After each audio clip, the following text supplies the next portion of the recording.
10 mois après le décès de son fils, Magor Dia retourne sur les lieux du drame, accompagnée d'un proche. L'enseigne La Cigogne Bleue a été retirée et la directrice de crèche et une employée sont actuellement en détention.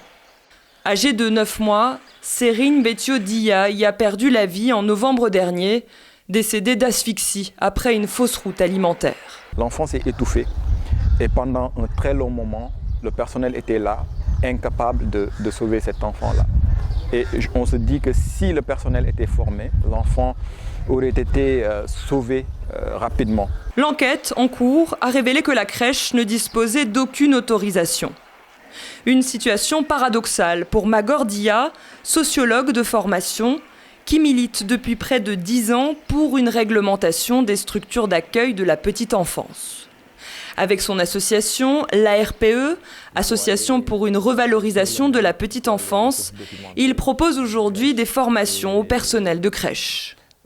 Celle-ci, dans le quartier des Mamelles, vient tout juste d'ouvrir et a recruté ses employés dans l'une des rares écoles qui forment au métier de la petite enfance, l'IAB, ouvert en 2017.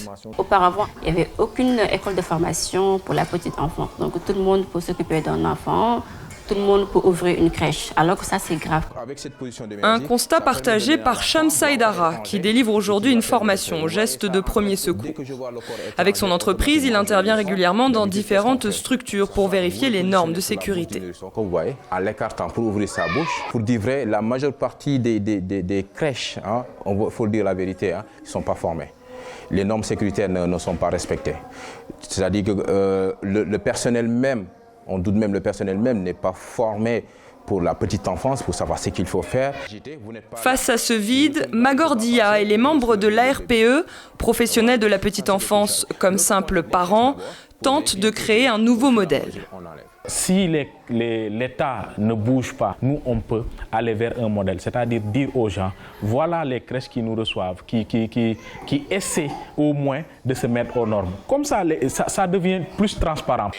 Le 30 novembre prochain sera le premier anniversaire de la mort de bébé Dia.